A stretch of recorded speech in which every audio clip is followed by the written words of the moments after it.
আসসালামু আলাইকুম। বাংলা সংবাদে আপনাদের স্বাগতম। ভারতীয় গণমাধ্যমে রিজার্ভ চুরির খবর, বাংলাদেশ ব্যাংক বলছে ভুয়া। বাংলাদেশ ব্যাংকে রিজার্ভ চুরি হয়েছে বলে আবারও সংবাদ প্রকাশ করেছে ভারতের একটি গণমাধ্যম। নর্থ ইস্ট নিউজ নামের এই সংবাদ মাধ্যমের দাবি, বাংলাদেশ ব্যাংক থেকে কয়েক বিলিয়ন ডলার রিজার্ভ হ্যাক করে নিয়ে গেছে ভারতীয় হ্যাকাররা। যদিও এ খবর সত্য নয় বলেই দাবি করছে বাংলাদেশ ব্যাংক।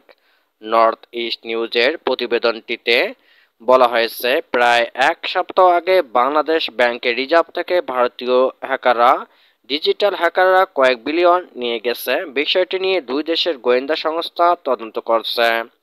প্রতিবেদনটিতে আরও দাবি করা হয়েছে, মূলত রিজার্ভ চুরির খবর গোপন করতেই বাংলাদেশ ব্যাংকে সাংবাদিকদের প্রবেশ করতে দেওয়া হচ্ছে না। কেন্দ্রীয় ব্যাংকের তিনজন কর্মকর্তা বিষয়টি নর্থ ইস্ট নিউজের কাছে স্বীকার করেছে বলেও জানানো হয়েছে প্রতিবেদনে। অবশ্য বিষয়টিকে ভুয়া বলে দাবি করছে কেন্দ্রীয় ব্যাংক। বাংলাদেশ ব্যাংকের মুখপাত্র মেজবাউল হক বলেন, এটি একটি সম্পূর্ণ ভুয়া খবর।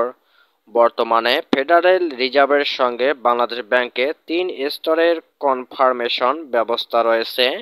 নিয়মিতই রিজার্ভের হিসাব মেলানো হয়। বাংলাদেশ ব্যাংকের রিজার্ভ চুরির ঘটনা আগেও হয়েছে। ২০১৬ সালের ফেব্রুয়ারিতে সুইফট ব্যবস্থা কাজে লাগিয়ে ৩৫টি ভুয়া বার্তার মাধ্যমে আমেরিকার ফেডারেল রিজার্ভের নিউ ইয়র্ক শাখায় থাকা বাংলাদেশ ব্যাংকের হিসাব থেকে প্রায় ১০০ কোটি ডলার চুরির চেষ্টা চালানো হয়। শেষ পর্যন্ত ১০ কোটির বেশি ডলার চুরি করতে সক্ষম হয় হ্যাকাররা। এই অর্থের একটি অংশ চলে যায় শ্রীলঙ্কায় আর বাকিটা যায় ফিলিপাইনে। চুরি হওয়া অর্থের মধ্যে ৩ কোটি ৪৬ লাখ ডলার উদ্ধার হলেও বাকিটা আর ফেরত পাওয়া যায়নি।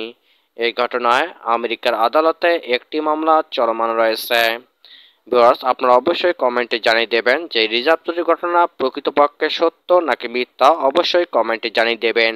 যদি রিজার্ভ চুরি হয়ে যায়, এমনিতে বাংলাদেশ যে অর্থনৈতিক সমস্যার মধ্যে ভুগতেছে, পরবর্তীতে এ সমস্যা যে কোন পর্যায়ে দাঁড়াবে অবশ্যই আপনার কমেন্টে জানিয়ে দেবেন।